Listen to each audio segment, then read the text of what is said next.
ആഗോള അയ്യപ്പ സംഗമം നടത്തിയിട്ട് വലിയ കാര്യമില്ല മുഖ്യമന്ത്രി വിജയൻ സഹാവേ. കാരണം ആളുകൾക്ക് അങ്ങോട്ട് പഴയ ആ ഒരു ഇത് മാറുന്നില്ല എന്നുള്ളതാണ്. കാരണം ഈ എന്താ കർമ്മ ഈസ് ബൂമറാങ് എന്ന് പറയുന്നത് ചെയ്തതിനൊക്കെ എപ്പോഴും കിട്ടിക്കൊണ്ടിരിക്കും എന്നുള്ളതാണ്. ഈ അയ്യപ്പ ശാപം മാറാൻ വേണ്ടി ഭാര്യയും മോളും കൂടെ ലോകം മുഴുവത്തെ അമ്പലങ്ങളിൽ കയറി ചുറ്റുകയാണല്ലോ. പക്ഷെ ആളുകൾക്ക് അങ്ങോട്ട് മനസ്സിലായിട്ടില്ല എന്നുള്ളത്. ഈ ചേട്ടനെ മുഖ്യമന്ത്രി എന്ന് വിളിക്കണം, അല്ലെങ്കിൽ അങ്ങുന്നിന്റെ ആളുകളെയും ഒക്കെ ചേർത്ത് വിളിക്കണം എന്നുള്ള സർക്കുലർ ഈ ചേട്ടൻ കേട്ടിട്ടില്ല. ഇനി കേട്ടിട്ടില്ലെന്ന് പറഞ്ഞ് ഈ പാവത്തിന്റെ പരിപ്പടക്കാതിക്കല്ലേ. എന്തായാലും ഒന്ന് കേട്ടു നോക്കാം. ഈ തെണ്ടി വിജയം കയറുമ്പോ 10 വർഷം മുമ്പ് ഞങ്ങൾക്ക് ഈ 10 രൂപ ടിക്കറ്റിന് 50 രൂപ ടിക്കറ്റിന് 10 രൂപ കമ്മീഷൻ കിട്ടിക്കൊണ്ടിരുന്നതാണ്. മനസ്സിലായി? 10 വർഷത്തിന് ശേഷം ഇപ്പൊ കിട്ടുന്ന 6 രൂപയാണ്. കണ്ടല്ലോ എന്തുമാത്രം അഭിസംബോധനകളാ വരുന്നത്. ഇത് കൊടുക്കണം, ഒരു ഭയവുമില്ല. വിജയൻ സഖാവിന് ഇപ്പൊ ആർക്കും ഭയമില്ലല്ലേ? വിജയൻ സഖാവിനെ ഇപ്പൊ ആർക്കും ഭയമില്ല. പച്ചത്തെറികളാണ് സാധാരണക്കാർ വിളിക്കുന്നത്. അതായത് ഈ ചേട്ടൻ പറയുന്ന മറ്റൊന്നുമല്ല. ഈ ചേട്ടനെ നേരത്തെ ടിക്കറ്റ്, അതായത് 10 വർഷം മുൻപ് 100 രൂപ ഒരു ടിക്കറ്റ് വിറ്റാൽ അതിൽ 6% അവർക്ക് കമ്മീഷൻ കിട്ടും. 6 രൂപ കിട്ടും. 100 രൂപയ്ക്ക് ഒരു ടിക്കറ്റ് വിറ്റാൽ 10 രൂപ കിട്ടുമായിരുന്നു. 100 രൂപയുടെ ഒരു ടിക്കറ്റ് വിറ്റാൽ 10 രൂപ ഇവർക്ക് കിട്ടുമായിരുന്നു 10 വർഷങ്ങൾക്ക് മുൻപ്. ഇപ്പോ ആ 100 രൂപയുടെ ടിക്കറ്റ് വിറ്റാൽ ഇവർക്ക് കിട്ടുന്നത് വെറും 6 രൂപയാണ്. അതായത് ആ ചേട്ടൻ പറയുന്നത് പോലെ ഇപ്പൊ ഒരു ചായക്ക് തന്നെ കൊടുക്കണം 12 രൂപ. അപ്പൊ ഒരു ചായ കുടിക്കണമെങ്കിൽ 6 രൂപയുടെ കയ്യിൽ നിന്നിട്ട് ഒരു ചായ കുടിക്കാൻ പറ്റൂ. ഇത് പിണറായി വിജയന്റെ 10 വർഷത്തെ ഭരണത്തിൽ നമുക്ക് കിട്ടിയ ഗുണങ്ങളെന്നാണ് ആ ചേട്ടൻ പറയുന്നത്. അതായത് ഗുണങ്ങൾ അദ്ദേഹം പറയുന്ന രീതി കാണുമ്പോൾ നമുക്ക് മനസ്സിലാവും ഗുണമാണോ ദോഷമാണോ എന്ന് അദ്ദേഹം പറയുന്നത്. നല്ല പച്ചയ്ക്ക് വിജയന് കൊടുത്തിട്ടുണ്ട് എന്നുള്ളതാണ്. ഇപ്പോൾ മുഖ്യമന്ത്രി ഇങ്ങനെയൊക്കെ വിളിക്കുന്നത് നല്ലതാണോ എന്ന് ചോദിച്ചാൽ ഓരോ മനുഷ്യന്റെ ഗതികേടിന്റെ അടിസ്ഥാനത്തിലാണ് അത് ഇരിക്കുന്നത്. കാരണം നമുക്ക് കിട്ടാനുള്ള ആനുകൂല്യങ്ങൾ, നമുക്ക് കിട്ടാനുള്ള കാര്യങ്ങളൊക്കെ കിട്ടാതെ വരുമ്പോൾ തീർച്ചയായിട്ടും ആ സർക്കാരിനോട് നമുക്ക് വലിയ രീതിയിലുള്ള പ്രതിഷേധം ഉണ്ടാകും. അത് സാധാരണക്കാരൻ എങ്ങനെയാണ് പ്രകടിപ്പിക്കുന്നതെന്ന് ചോദിച്ചാൽ ഒരുപക്ഷെ അവർക്ക് ഇങ്ങനെ പ്രകടിപ്പിക്കാൻ കഴിയൂ. അതുകൊണ്ട് നമ്മൾ അവരെ കുറ്റം പറഞ്ഞിട്ടോ, അവരെ തെറി വിളിച്ചിട്ടോ, അവരെ ചീത്ത വിളിച്ചിട്ടോ, അന്തം കമ്മികള് അവരെ നോക്കി വെച്ചിട്ടോ ഒന്നും കാര്യമില്ല. കാരണം ഇപ്പൊ മറിയക്കുട്ടി എന്ന് പറയുന്ന ഒരു വയോവൃദ്ധ, അവരെ പെൻഷൻ കാശ് കിട്ടാതെ വന്നപ്പോഴാണ് അവര് റോഡിൽ ഇറങ്ങി പിച്ച തെണ്ടിയത്. ഒരു ചട്ടിയിൽ എടുത്തുകൊണ്ടുവന്ന് പിച്ച തെണ്ടിയത് അവരൊരു പ്രതീകമാണ്, ഒരുപാട് ആളുകളുടെ ഒരു പ്രതീകമാണ്. പിണറായി വിജയന്റെ ഭരണത്തിൽ പലരും പിച്ച തെണ്ടി നടക്കുകയാണ്. ഇനി കോൺഗ്രസ് വന്നാൽ അവസ്ഥ ഇത് തന്നെയാണ് കേട്ടോ. BJP ഭരിച്ചിട്ടില്ലാത്തതുകൊണ്ട് നമുക്കറിയില്ല അവർ വന്നാൽ എന്താകും എന്നുള്ളത്. എന്തായാലും കോൺഗ്രസും കമ്മ്യൂണിസ്റ്റ് മാറി മാറി ഭരിക്കുന്നതുകൊണ്ട് നമുക്കറിയാം കേരളത്തിൽ എങ്ങനെയൊക്കെ പിച്ചച്ചട്ടി എടുക്കാൻ കഴിയുമോ അങ്ങനെയൊക്കെ ഇവർ എടുപ്പിക്കും എന്നുള്ളത്. മറ്റൊന്ന്, ഈ ടിക്കറ്റ് പ്രൈസ് അടിച്ചു കഴിഞ്ഞാൽ DC ഇവർക്കൊരു കമ്മീഷൻ ഉണ്ട്. അതായത് 5000 രൂപയ്ക്ക് 10 വർഷത്തിന് മുമ്പേ ആണെങ്കിൽ 5000 രൂപ അടിച്ചാൽ ഇവർക്ക് 600 രൂപ കിട്ടും. 5000 രൂപ പ്രൈസ് മണി ആണെങ്കിൽ 600 രൂപ ഇവർക്ക് കമ്മീഷനായി കിട്ടും. 10 വർഷത്തിന് ശേഷം അത് 450 ആക്കി.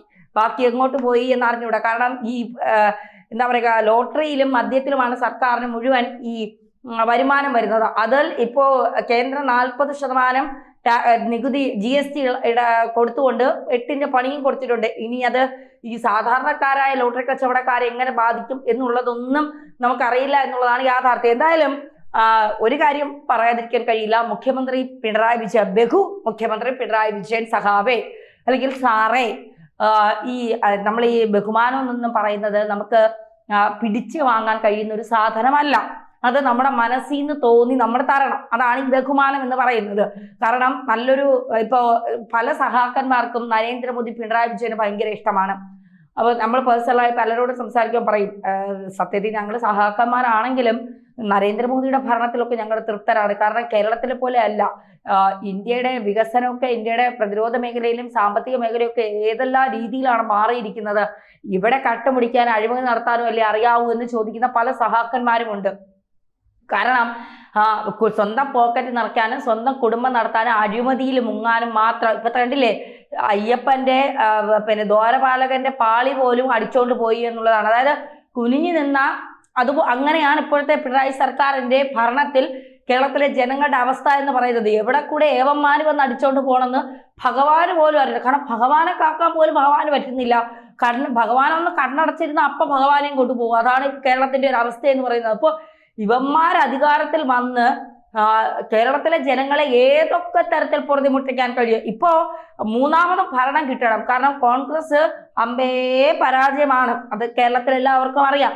അതുകൊണ്ട് അത്യാവശ്യം നല്ല നേതാക്കന്മാരെ, വളർന്നു വന്ന നേതാക്കന്മാരെയൊക്കെ പീഡന കേസും ചാറ്റും അതും ഇതും എന്നൊക്കെ പറഞ്ഞ് ഓരോ പെണ്ണുങ്ങൾ വരും, അവര് പിന്നെ അകത്തിരുത്തും. ഈ പെണ്ണുങ്ങൾ പറയുന്നതൊക്കെ പച്ചക്കള്ളമാണെന്ന് അറിയണമെങ്കിൽ പിന്നെ വർഷങ്ങൾ കഴിയണം, അത് മറ്റൊരു സത്യം. എങ്കിൽ പോലും പലരെ അകത്തിരുത്തും, അതാണ് അവസ്ഥ. എന്തായാലും ഇപ്പോ മൂന്നാം പിണറായി സർക്കാർ അധികാരത്തിൽ വരണം എന്ന്, കാരണം മരുമോനെ മുഖ്യമന്ത്രി ആക്കണം എന്നാണല്ലോ അന്ത്യാഭിലാഷം.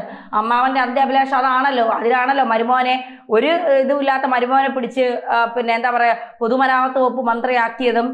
അതിനേക്കാൾ യോഗ്യതയുള്ള ഷംസീറിനെ ഒക്കെ പിടിച്ച് മൂലയിൽ ഇരുത്തിയിട്ട് മരുമോനെ പിടിച്ച് പൊതുമരാമത്ത് വകുപ്പ് മന്ത്രിയൊക്കെ ആക്കി ഇങ്ങനെ ഞെളിഞ്ഞിരിക്കല്. കൊച്ചുമകനെ വരെ മുഖ്യമന്ത്രി ആക്കണം കേരളത്തിൽ. അതിനെ അദാനിയുടെ വിഴിഞ്ഞം പോർട്ടലുമായി ബന്ധപ്പെട്ട മീറ്റിംഗ് ഒക്കെ നടത്തുമ്പോൾ കൊച്ചുമകനെ വരെ ഇരുത്തി മീറ്റിംഗ് കൂടിയ മീറ്റിംഗ് കൂടിയ ഒരു മനുഷ്യനാണ് കേരളത്തിലെ മുഖ്യമന്ത്രി എന്ന് പറയുന്നത്. അപ്പൊ അവരുടെ കുടുംബാധിപത്യം, അതായത് സോണിയ, നെഹ്റു, ഇന്ദിരാഗാന്ധി, രാജീവ് ഗാന്ധി, സഞ്ജയ് ഗാന്ധി, സോണിയ, രാഹുൽ, പ്രിയങ്ക എന്ന് പറയുന്നത് പോലെ ഇവിടെ ഞാൻ, എൻ്റെ തല, എൻ്റെ മകൾ, പിന്നെ മകളുടെ ഭർത്താവ്, മകളുടെ മകൻ, ഭാര്യയെ കൊണ്ടുവരാൻ കഴിയുമെങ്കിൽ കമലയും കൊണ്ടുവരുമായിരിക്കും. ഇതാണ് പിണറായിയുടെ ഒരു രീതി എന്ന് പറയുന്നത്. അപ്പോ തീർച്ചയായിട്ടും ഇതൊക്കെ ആളുകൾക്ക് എത്ര അവരെയൊക്കെ കുറെ മണ്ടന്മാരാക്കാം, കുറെ കഴിയുമ്പോൾ സഹാക്കന്മാർക്ക് തന്നെ ബുദ്ധി ഉണരും.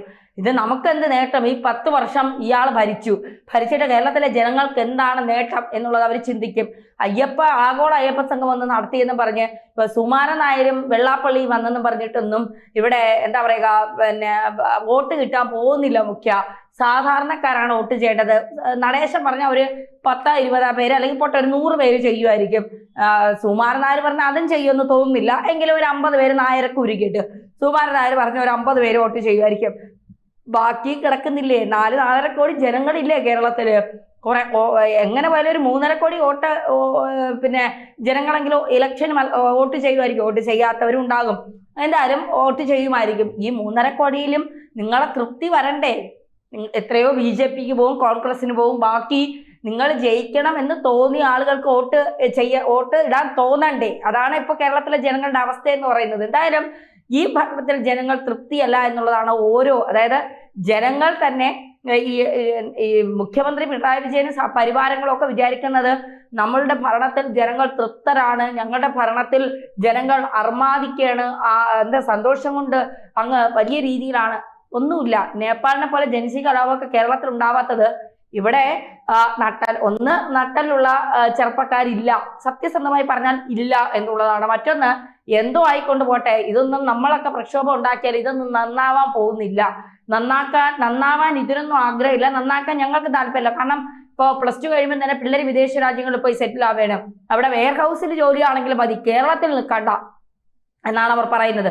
ഇനി കേരളം വിട്ട് അല്ലെങ്കിൽ വല്ല ചെന്നൈയിലോ പിന്നെ എന്താ പറയുക പിന്നെ രാജസ്ഥാനിലോ അല്ലെങ്കിൽ പഞ്ചാബിലോ ഈവൻ ബാംഗ്ലൂരോ തമിഴ്നാടോ പോയി വരെ ആളുകൾ സെറ്റിൽ ആവുന്നവരുണ്ട്. കേരളം വേണ്ട എന്ന് കൃത്യമായി അവർ തീരുമാനം എടുക്കുന്ന ഒരവസ്ഥയിലേക്കാണ് കാര്യങ്ങൾ പോകുന്നത്. അപ്പോൾ ഇത്തരത്തിൽ കാര്യങ്ങൾ നീങ്ങുമ്പോൾ സംഭവിക്കാൻ പോകുന്നത് മൂന്നാം പിണറായി സർക്കാർ എന്ന് പറയുന്ന പിണറായിയുടെ മോഹം മുഴുവൻ തരിപ്പണമാകും എന്നുള്ളതാണ് യാഥാർത്ഥ്യം.